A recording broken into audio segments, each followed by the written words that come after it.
ॐ योगेन चित्तस्य पदेन वाचां मलं शरीरस्य च वैद्यकेन योपाकरोतं प्रवरं मुनीनां पतञ्जलिं प्राञ्जलिरानतोऽस्मि। आज इस सेशन का अंतिम दिन है, उसके बाद 2 महीने की छुट्टी होगी। इसलिए अभी जो विषय चल रहा है चित्त वृत्तियों का, उसी को ही हम कंटिन्यू करेंगे। 2 सूत्र और बचे हैं और उसके बाद में दूसरा महत्वपूर्ण विषय प्रारंभ होगा। वो है कि उसको हम कहेंगे मोक्ष का चतुर्व्यूह। हान हेय हेतु इत्यादि करके दुख, संसार में जो दुख है उसको दूर करने का उपाय क्या है, दुख क्या है, दुख का कारण क्या है, उसको कैसे दूर किया जाता है, कैसे दूर होगा और उसका उपाय क्या। इसको बोलते हैं हेय यानी त्याज्य।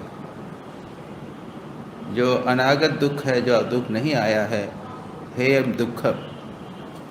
जो आ चुका है हम सहन कर चुके तो चला गया है, और अभी जो है हमारे सामने गर्मी पड़ रही है, पसीना आ रहा है, तो उसको आपको सहन करना पड़ेगा। लेकिन जो अनागत दुख है उसको कहा है, उसको त्याग करना है। उसका कारण क्या है बताया गया है, अविद्या है, अविद्या कारण है उसका। अल्टीमेटली बताया गया है कि वो पुरुष प्रकृति के संयोग से, दृश्य के संयोग से होता है, और उसका कारण अविद्या है। उसको दूर करना है। कैसे करना है, दूर करने का उपाय बताएंगे, और दूर करने की स्थिति जो है वो मोक्ष है उसको बताएंगे। और दूर करने का उपाय क्या है, हेयम दुखम अनागतम। उसके बाद है विवेक ख्याति अविप्लवा हानोपाय। विवेक देखेंगे, विवेक ज्ञान वो है, उसको दूर करने का उपाय कैसे प्राप्त होगी, अष्टांग योग के द्वारा। ये ऐसे ये 4 हैं, इसकी चर्चा इस सेशन में नहीं हो सकेगी। बड़े कई सूत्र हैं, बहुत सारे सूत्र हैं, उस चर्चा अगली बार होगी। तो अभी हम क्या करेंगे, हमने पंच वृत्तियों की चर्चा की है विस्तार से। अविद्या, अस्मिता, राग, द्वेष, अभिनिवेश विस्तार से किया है, उसके हम विस्तार में नहीं जाएंगे। उसके बाद में 9वें सूत्र तक हमने किया था। 10वां सूत्र है, 2 सूत्र और हम करेंगे। ते प्रति प्रसव हेया सूक्ष्म। क्या है, ये जो क्लेश हैं इसके बारे में कहा। ते वे कौन है, पूर्वोक्त क्लेश। प्रति प्रसव हेया, प्रति प्रसव, प्रसव यानी उत्पत्ति, प्रति परस्पर अनुत्पत्ति यानी जन्म हुआ, जन्म न होना। प्रति प्रसव यानी उसके क्या होगा, उससे क्या होता है, वे जो हैं वो वृत्तियां, वे प्रति प्रसव है या नष्ट हो जाएंगे। वृत्तियां यानी क्लेश जो हैं वो नष्ट हो जाएंगे। उसके बाद अगले सूत्र में कहा है ध्यान है या सद्वृत्तया। ये बताया है कि भाई देखो, जो वृत्तियां हैं तुम्हारी, चित्त वृत्तियां, ये क्लेश हैं, ये कितने प्रकार के हैं बताया था, याद है, 4 स्टेजेस उसकी।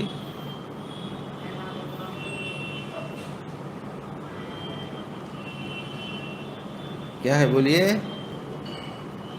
अविद्या क्षेत्र उत्तरेशम, प्रसुप्त, तनु, विच्छिन्न और उदार। ये क्लेश हैं। उस 4-5 क्लेश कौन से हैं, अविद्या, अहंकार, राग, द्वेष और भय या अभिनिवेश। और फिर हमने कहा था कि प्रत्येक जैन धर्म में किसको क्या क्लेश होते हैं, क्या इसको बुरा बताया गया है, इसमें भी पतंजलि योग सूत्र में कहा है। देखिए, ये एक बहुत इम्पोर्टेंट पॉइंट है कि आगे अहिंसा सत्य अस्तेय ब्रह्मचर्य अपरिग्रह आएगा, पहले भी है जो अभ्यास वैराग्य की बात कही गई है। लेकिन ये भी आवश्यक है कि हमारे जो दोष हैं, दुर्गुण हैं, काम, क्रोध, लोभ, मोह, मद मत्सर, ये हमने देखे, इनको भी दूर करने की साधना करनी चाहिए। पतंजलि कहते हैं अभ्यास वैराग्याभ्याम तन निरोध। अभ्यास को वैराग्य के द्वारा चित्त की वृत्तियों को निरोध करो। तो हम बस यही करेंगे? नहीं। अविद्या, अस्मिता, राग, द्वेष, अभिनिवेश, ये क्लेश हैं, उनको भी दूर करना पड़ेगा। दोनों एक साथ करने पड़ेंगे। Two strong attack. ध्यान करते हैं तो पतंजलि ने यम नियम इत्यादि क्यों लगाए? पतंजलि योग सूत्र में यम नियम, यानी इसको तो ध्यान ही करते तो हो जाता था। कई लोग कहते हैं कि ध्यान से हो जाएगा, होता ही नहीं है। ध्यान करके देखिए ना, ध्यान इतना आसान नहीं है। और इसके लिए ध्यान तो जाके वो 7वीं स्टेप्स है, उसके बाद समाधि है। उसके पहले की 6 स्टेप्स को, उसमें यम नियम आसन प्राणायाम प्रत्याहार हैं, उसको नहीं करेंगे तो ध्यान नहीं हो सकता। Very very important. और इसलिए यहाँ आप लोग और जो भी लोग इसको सुनते हैं, उन लोगों को ये पता चलना चाहिए, सबको, मुझे भी, आपको भी, और जो इसको ऑनलाइन सुनते हैं उनको सबको, कि भाई हमारे क्लेश हैं, हमारे दोष हैं, राग द्वेष हैं, हमारे में बुराइयां हैं, उनको हम एक एक करके दूर करें। देखना बहुत आवश्यक है। हम अपने आप को इंस्पेक्ट करके देखना है कि मुझ में क्या है, क्या क्या है। ठाकुर ने एक एक चीज़ दी थी। पैसे का त्याग किया था, टाका माटी, माटी टाका, टाका माटी, माटी टाका करके उसको फेंका था। और किसकी कहानी है? कुछ है, जो क्रोध आ जाता था, सत्स्वरूपानंद जी की बात संभवतः मैंने आपको कही होगी। यहाँ ही शरीर गया, और जब इंदौर में उन्होंने आश्रम शुरू किया तो एक भैया ब्रजमोहन करके उनका अटेंडेंट था। तो वो तो अब ट्रेंड सन्यासी, सीनियर सन्यासी रामकृष्ण मिशन के एक हॉल था, उसमें ही रहते थे। और ये भैया उनके साथ मदद करता था, उनका काम करता था, कपड़े साफ़ कर देता था, कमरा साफ़ करता था, पानी लाना, जो कुछ करना वो करता था। सर्वेंट नहीं था, एक जैसे आपके ये ब्रह्मचारी जैसा। और एक दिन अब उसने गलती हो गई। सत्स्वरूपानंद जी हाईली ट्रेंड, बहुत सब कुछ परफेक्ट होना चाहिए, रामकृष्ण मिशन के सन्यासी थे, और उससे गलती होती थी। एक दिन उनको बहुत गुस्सा आया और डांट दिया उसने। बाद में क्या हुआ? दूसरे दिन उन्होंने खाना नहीं खाया। मुझे गुस्सा आ गया। कोशिश करके देखिए। मैं कई लोगों को जानता हूँ, उन्होंने क्रोध के लिए, जैसे लोभ, क्रोध, थोड़ा सा इंस्पेक्शन करके, आत्मनिरीक्षण करके हम देखेंगे तो लगेगा कि इतना ठाकुर काम कांचन बोलते हैं और भी बोलते हैं। क्रोध बड़ा भयानक है, ठाकुर बोलते हैं ना। किसको बोला था? एक उनके शिष्य को ही बोला था, क्रोध बड़ा भयानक है। लाटू को, लाटू और निरंजन का, लाटू महाराज का, लाटू और ब्रह्मानंद जी का कुछ गड़बड़ हो गई थी। ब्रह्मानंद जी को ठाकुर ने बोला,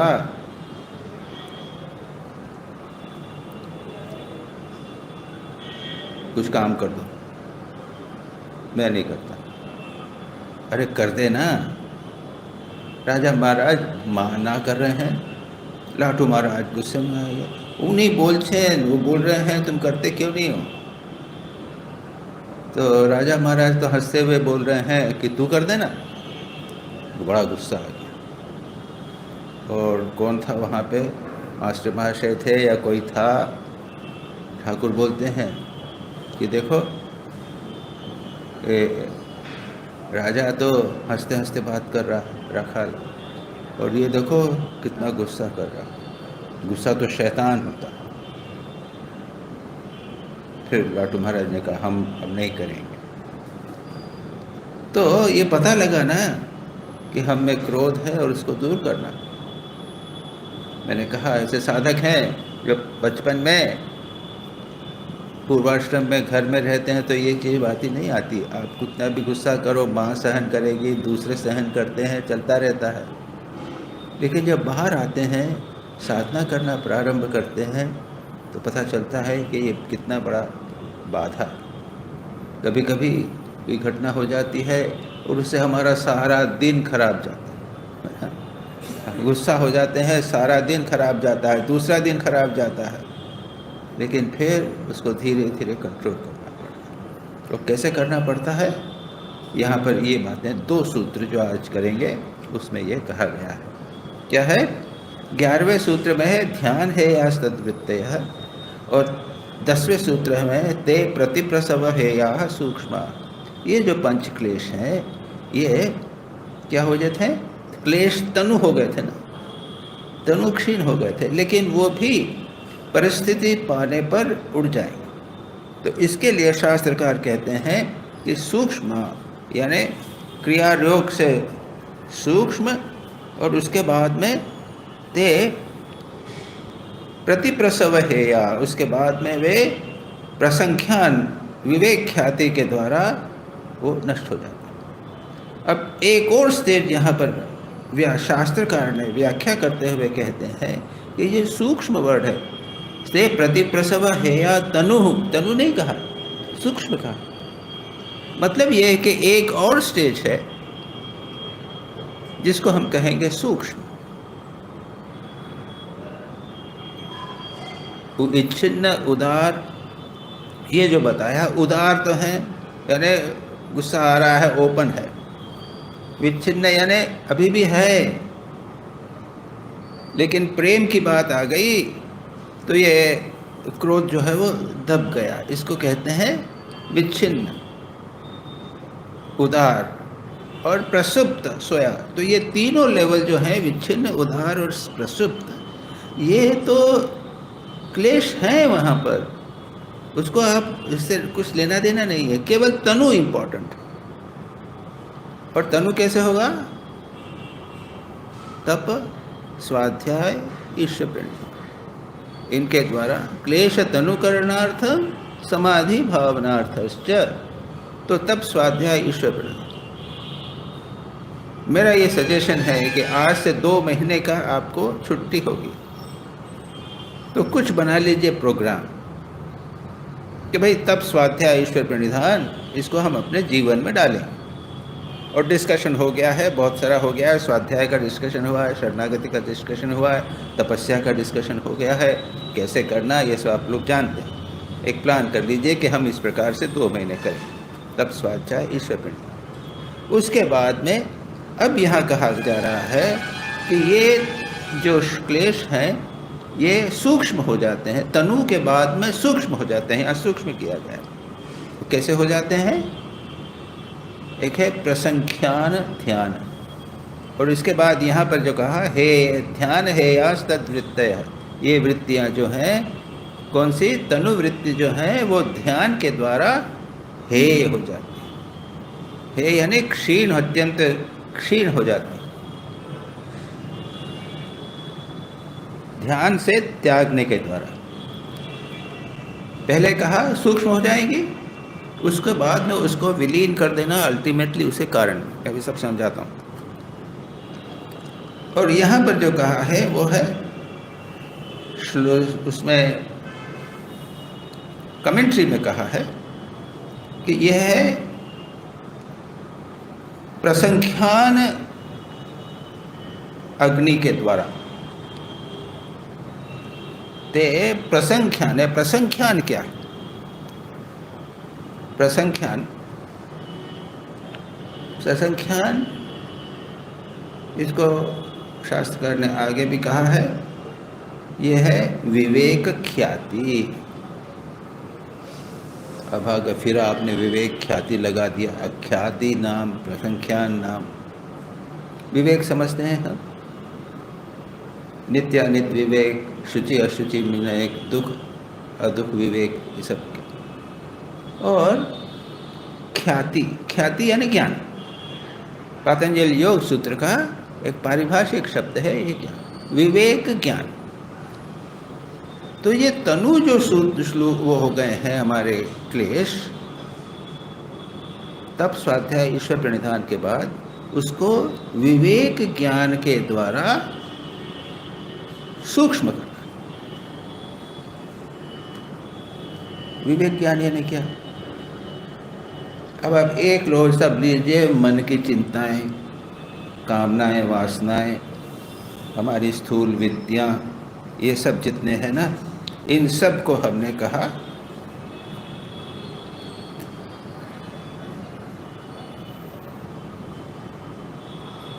अज्ञान।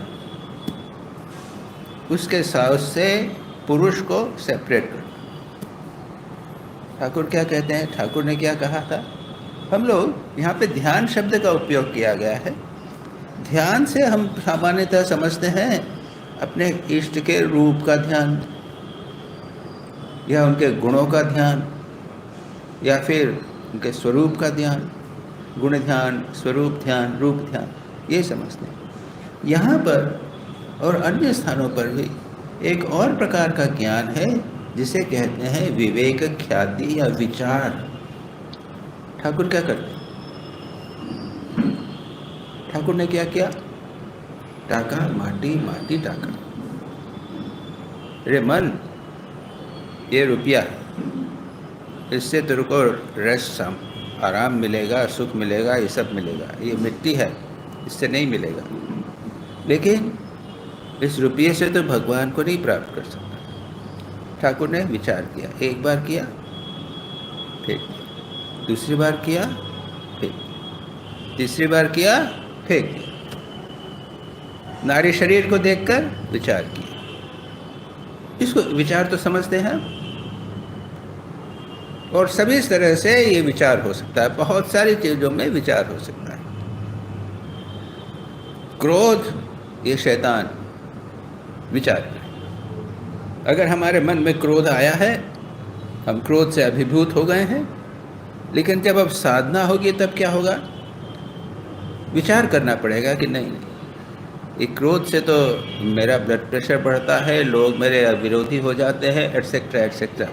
क्रोध जो है भयानक है, भगवान के ध्यान में मेरी बाधा करता है, इत्यादि इत्यादि। यह हुआ विवेक। इससे एक हम निष्कर्ष पर पहुंचे, वह हुआ विवेक ज्ञान। और पतंजलि कहते हैं, इसी में आएगा, विवेक ख्याति अविप्लवा हानोपाय।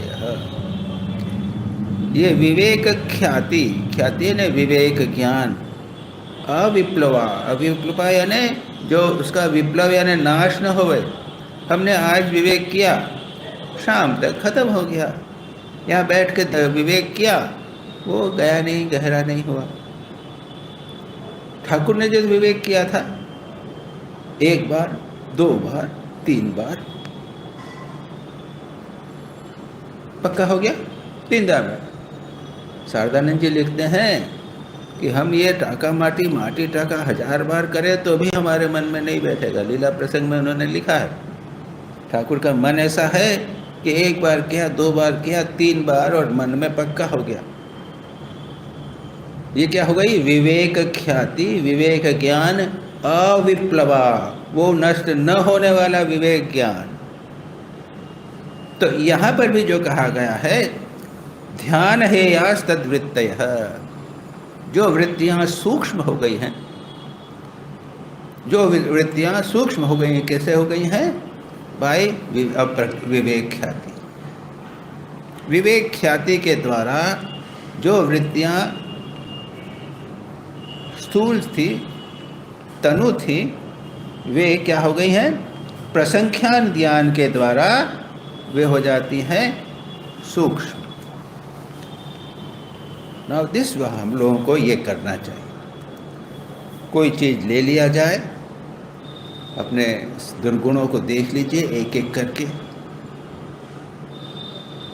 पैसे के प्रति आसक्ति है, कपड़ों के प्रति आसक्ति है, किसी व्यक्ति के प्रति आसक्ति है, क्रोध है, लोभ है पैसे का।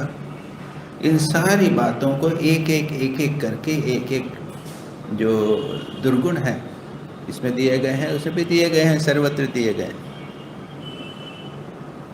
व्याधि, स्त्यान, संशय, प्रमाद, आलस्य, विरति, भ्रांति, दर्शन इत्यादि। आलस्य है, इसको बाधा बनाया गया है। आलस्य आए तो विचार करना है, ये प्रसंख्यान ध्यान। विवेक, ख्याति, विचार करना है। आलस्य से कुछ नहीं होने वाला, टाइम बर्बाद होगा, समय तो जा रहा है, बूढ़े हो गए हैं, कब तक चलेगा, अब तो लग जाओ। बार बार विचार विचार विचार। श्री राम कृष्ण वचनामृत विचार से भरा। हम अपने अपने दुर्गुणों को देखें और उसको एक एक करके विचार के द्वारा दूर करने का प्रयत्न करें। यह है विवेक, ख्याति या विज्ञान। ये एक इम्पोर्टेंट ध्यान है, याद रखिए, इम्पोर्टेंट ध्यान है। न जाने कितने पूर्व जन्म के संस्कार हैं, बुरी आदतें हैं हमारी, अगर आवे विचार कीजिए। प्रस्तुत कोई खाने की चीज़ ये नहीं मिली, वो नहीं मिली, हमारा मन इधर जा रहा है, उधर जा रहा है। अरे भाई, जो मिल गया सो मिल गया, नहीं मिला तो विचार किया। क्या विचार किया? अरे अभी तक यहीं तक तो स्वाद है, नीचे गया तो सब एक हो जाता है। और जो स्वाद के चक्कर में पड़े तो भगवान से दूर हो जाएंगे। और फिर दृष्टांत थे लोगों के। शारदेशानंद जी थे, माँ शारदा के शिष्य। माँ बोलती थी उनको कुछ मीठी चीज़, अच्छी चीज़ देती नहीं थी। माँ तो ऐसी थी कि सबको अच्छी चीज़ देती थी, बढ़िया बढ़िया खिलाती थी। सभी लोगों को लगता था कि माँ मेरे को सबसे अच्छा प्यार करती। शारदेशानंद जी को माँ के सेवक थे, इतने निकट थे, उनके शिष्य थे, उनको बहुत प्यार करती थी। माँ का तो सबको प्यार है, लेकिन अच्छी चीज़, मिठाई, ये सब उनको नहीं देती। माँ क्यों नहीं देती हो? अरे वो साधु,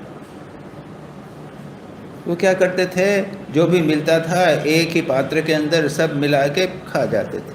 सारा जीवन उन्होंने किया, तपस्या किया, भिक्षा करते थे। तो भिक्षा में हम लोग यही करते हैं। इसको भी, इस अभ्यास को सारे जीवन में, और उसमें तो दिक्कत नहीं है। हमारे लिए ये होगा, इसमें दिक्कत हो सकती है, तब विचार करना पड़ेगा। अरे आखिर कब तक हम अपने जिह्वा के नौकर बने रहेंगे, जिह्वा के गुलाम बने रहेंगे? कब तक स्वाद स्वाद करते रहेंगे? चलो चलो। अनेक दृष्टांत हैं साधुओं के, अनेक प्रकार के दृष्टांत हैं।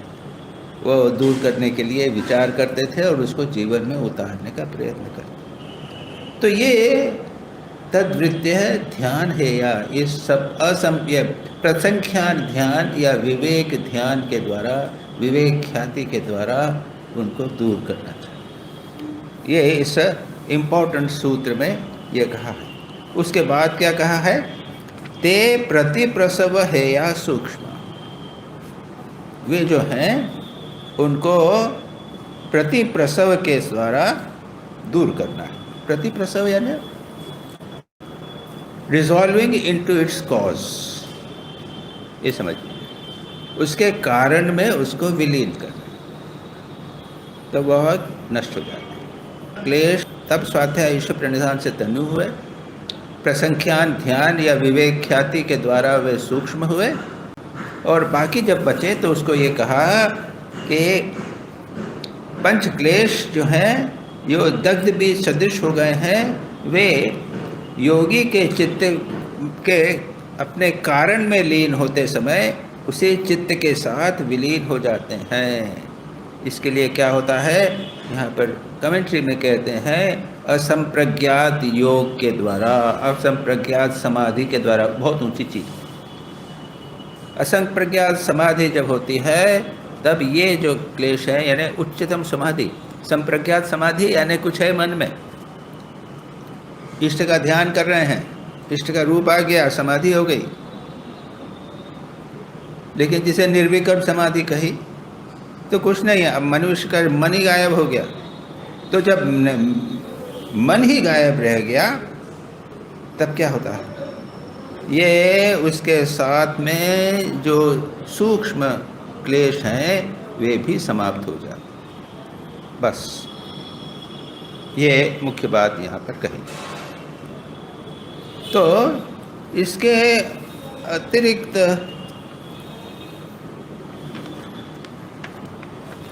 अब समय तो हमारे पास काफ़ी है, अभी तो ले लेते हैं, थोड़ा सा संक्षेप में कर लेते हैं, उसको बाद में और होगा। 3 सूत्र और करते हैं, और ये है कर्म सिद्धांत के ऊपर, कर्म जैसा होता है उसके। 12वां सूत्र है क्लेश मूलः कर्माशयो दृष्टादृष्ट वेदनीयः सति मूले तद्विपाको जाति आयुर्भोगाः।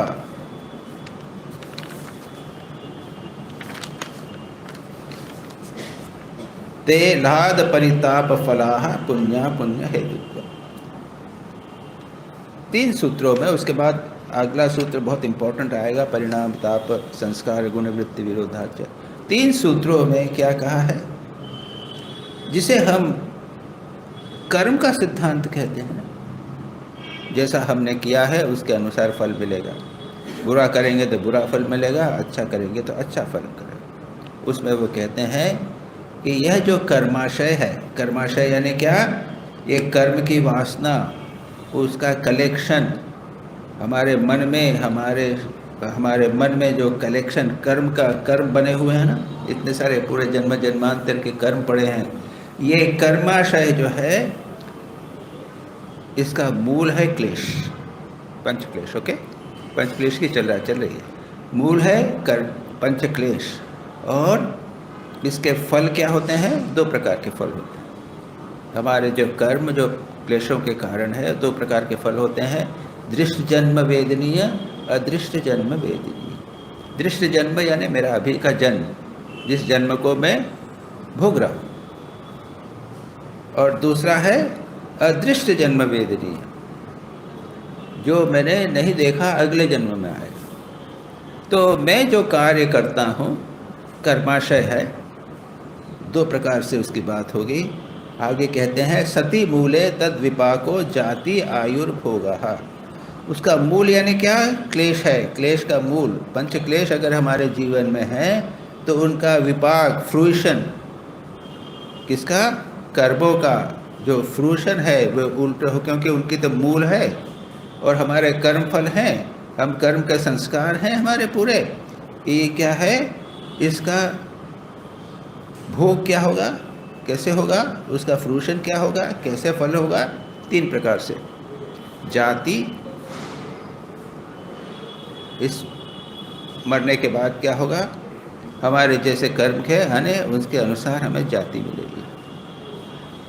बुरा काम करें तो पशु जाति मिलेगी, अच्छा काम करें तो स्वर्ग के देवता बन सकते हैं, या फिर बहुत अच्छा काम किया तो उच्च घराने में एक साधुओं के, सन्यासियों के, ऐसे पवित्र घराने में जन्म लिया तो वह हुआ जाति। आयु, कितने वर्ष की उम्र है, तो उम्र भी है हमारे कर्मों पर निर्धारित करती है। और भोग, वहाँ पर भोग मिलेगा, योग मिलेगा, ये सब जो है उसके ऊपर निर्भर करता है। और तीसरे सूत्र में उसी से संबंधित होकर बोला है ते लाद परिताप फलाः पुण्य अपुण्य हेतुत्वात्। ये 2 जो है, जातु आय और भोग जो कहा, और दृष्ट अष्ट जन्म, इस जन्म में या 12 वाले जन्म में जाति आयु भोग मिलेगी, और ये भी 2 प्रकार की होगी। पुण्य के कारण लाद सुखदायक, और अपुण्य पाप के कारण ताप यानी दुख मिलेगा। तो 3 सूत्रों में उन्होंने सारा कर्म फिलॉसफी जो है उसको बता दिया। अब एक एक ले में। क्लेश मूलः कर्माशयः,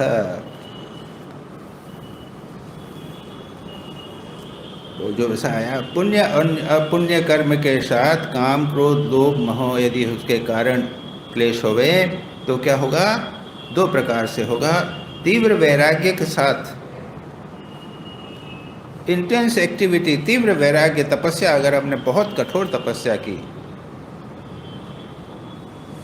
तीव्र वैराग्य के साथ में मंत्र, तप, समाधि इत्यादि का अगर अभ्यास करें, या फिर ईश्वर, देवता, महर्षि, महानुभावों, इनकी अगर आराधना करें, ऐसे शुभ कर्म करें, तो क्या होगा?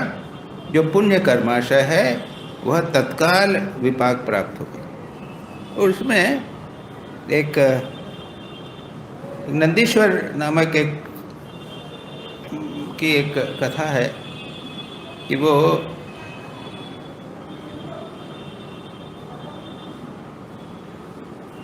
मैंने पढ़ी, उसके बाद में इसमें लिखा हो, कई जगह पे दिया गया है कि ये बच्चे होनहार बच्चे थे, बहुत अच्छे थे, और अचानक पिताजी रोने लग गए। 9 बरस का। मैं क्या है कि इसके तो अब 10 बरस से ज़्यादा जिएगा नहीं, इसके लिखा हुआ है 10 वर्ष की उम्र में मृत्यु हो जाएगी। बच्चा ने कहा ठीक है। तो बच्चे ने कठोर तपस्या की। एक विस्तार से मैंने उसको पढ़ा है कहीं पे, कठोर तपस्या की। और उसके पिता शिव जी के भक्त थे और उनको पुत्र भी प्राप्त हुआ था शिव जी की कृपा से। तो इसने बच्चे ने खूब कठोर तपस्या की और परिणाम स्वरूप शिव जी प्रसन्न हुए। वो कहा कि मैं तुम्हें अपने पास रखता हूँ, तुम मेरे गणों में श्रेष्ठ होगे, मेरे डोरकीपर होगे। और ये हुए नंदी, अपने नंदीश्वर है ना। अब नंदी जो वो ठाकुर भगवान के जो वाहन है वो हुआ।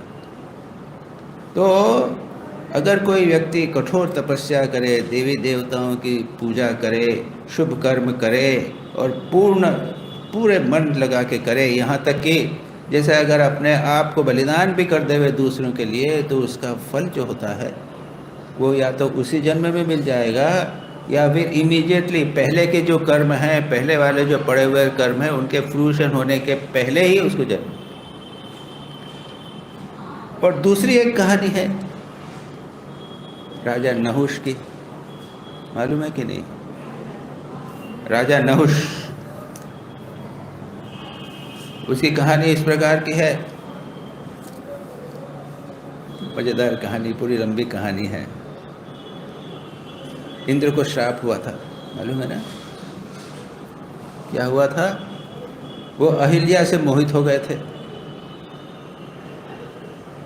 तो इंद्र ने क्या किया, एक दिन आर्टिफिशियल सूर्योदय कर दिया, यानी रात बची हुई है, सूर्योदय कर दिया।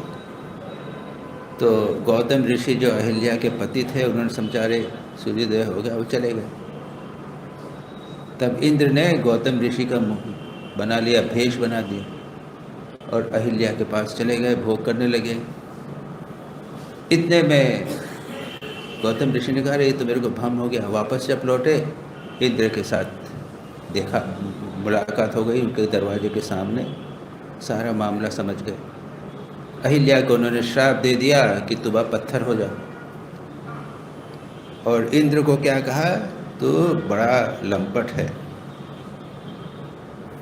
तेरे 1000 भग हो जाएं, यानी से निशान हो जाए।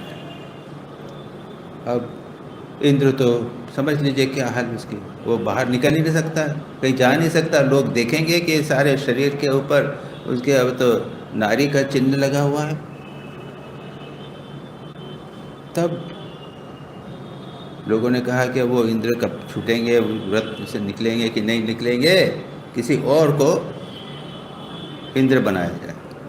तो राजा नहुष करके थे, उनको इंद्र बना दिया। अब इंद्र जब बन गए नहुष, तो उसके बाद उनका दिमाग खराब हो गया, उनको अहंकार हो गया। और एक दिन इंद्राणी को उन्होंने देख लिया, बस मोहित हो गए। ठीक है, चलो, कहा, प्रपोजल दिया कि मैं इंद्र हूँ तो तुम इंद्राणी हो, मेरे पास आओ। बड़ी मुश्किल की बात हुई। तो किसे कंसल्ट किया इधर उधर,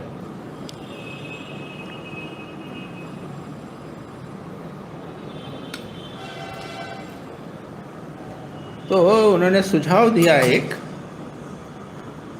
कि तुम एक काम करो, ये इंद्र जो राजा नहुष है उसको बोलो कि 7 ऋषि उसकी पालकी में, उनको पालकी में बैठो आप, और 7 ऋषि, 4 आगे 3 पीछे ऋषि उस पालकी को लेकर मेरे पास जब आएंगे तब मैं तुम्हारी पत्नी बनूंगी। बड़े पागल मूर्ख, उन्होंने मान लिया, सप्तऋषि को बुला लिया। अब सप्तऋषि जाने लगे और धीरे धीरे थक रहे थे, चल नहीं रहे, बूढ़े आदमी अब कैसे चलाएंगे वो सब। तो वो गुस्सा आएगा, सर्प सर्प सर्प यानी चलो चलो तेजी से चलो, सर्प संस्कृत में सर्प शब्द का है तेजी से चलना।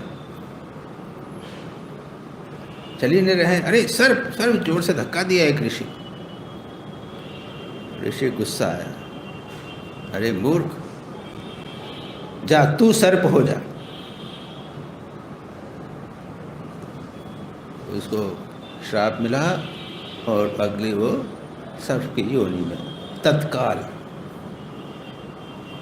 तो यहाँ पर 2 दृष्टांत देते हैं कि अगर पुण्य, तीव्र पुण्य होवे तो तत्काल फल मिलता है उसी जन्म में, और तीव्र पाप होवे तो तत्काल उसका भी पाप का फल भी उस जन्म में मिल जाता है। इसलिए कहा है दृष्ट जन्म वेदनीय और अदृष्ट जन्म, अदृष्ट यानी बाद में अगले किसी जन्म में होगा। तो हम लोगों का तो ऐसा है कि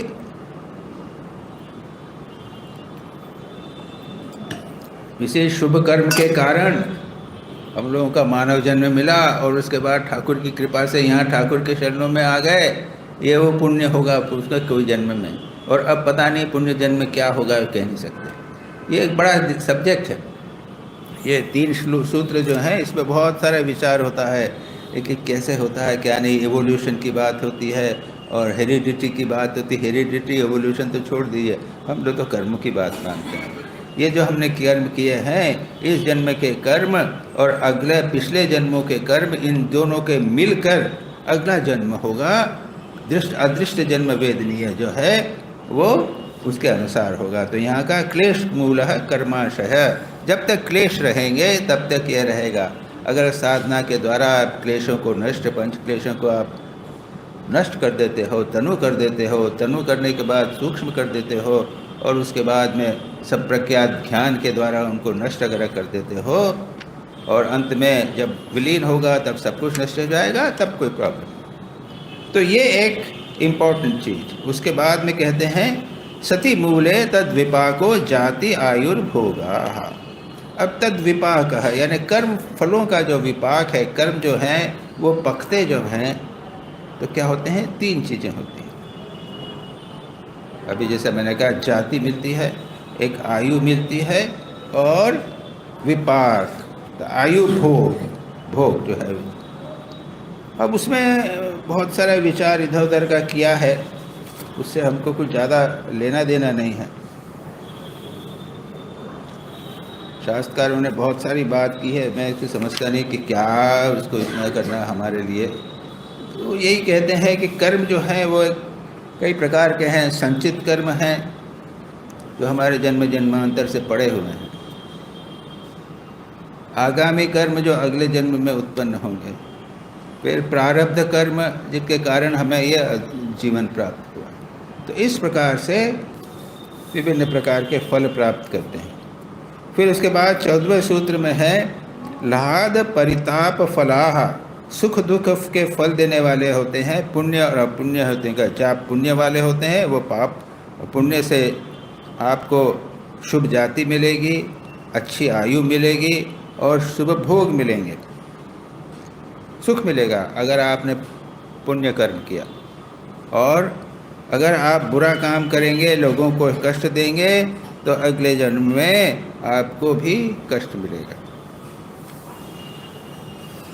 और उसके लिए फिर है विभिन्न प्रकार से है, अगर दूसरों को कष्ट पहुंचाएंगे तो कष्ट मिलेगा इत्यादि सब सारी उसमें विस्तार से उसको पालन किया है।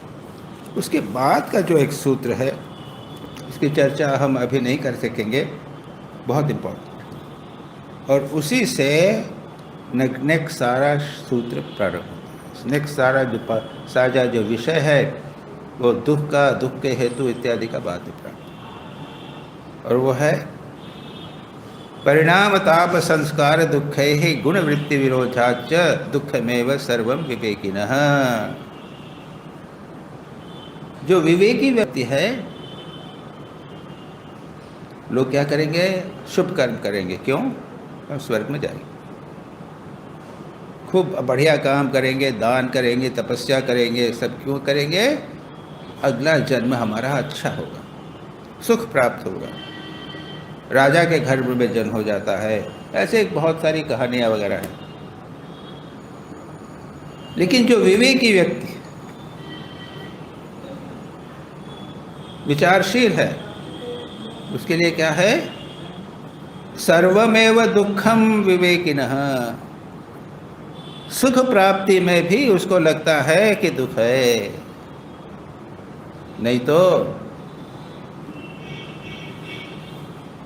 बड़े बड़े राजा, राज दरबार में रहने वाले लोग ये सब त्याग करके क्यों चले जाते हैं?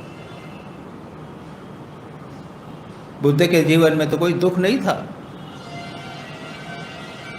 तो भी सर्वम दुखम, उन्होंने दूसरे को देख लिया दुखी होना, है ना?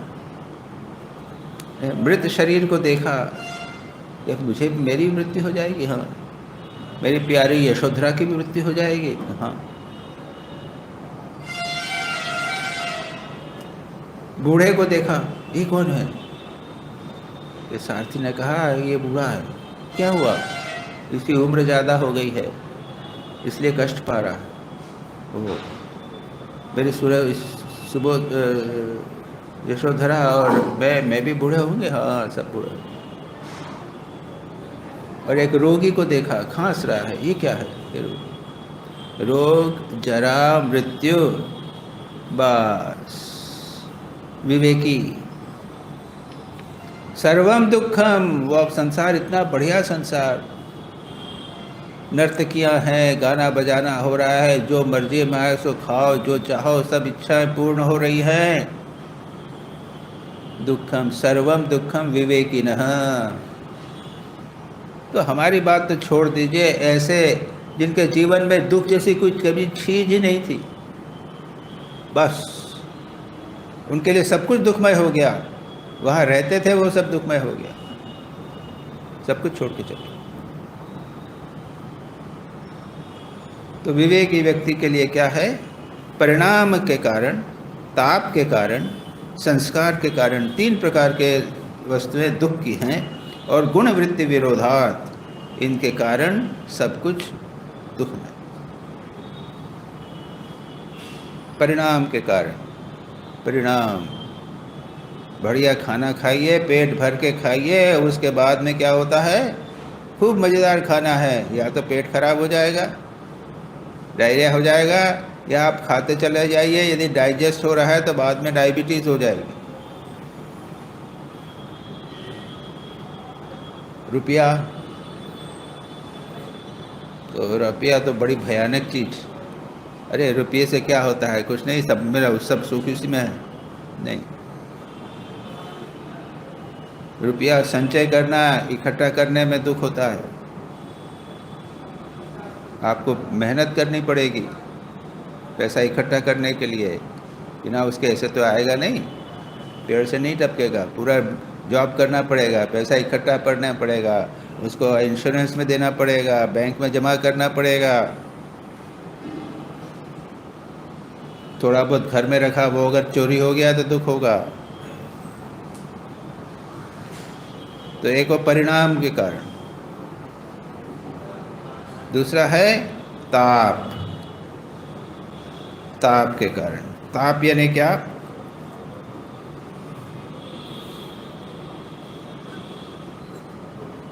ये राग द्वेष।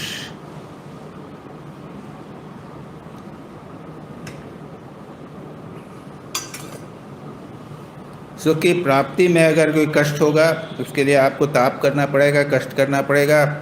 उसके बाद में द्वेष उत्पन्न हो जाएगा। इसलिए परिणाम में परिणाम में ताप दुख है संस्कार, भोग के संस्कार पड़ते हैं।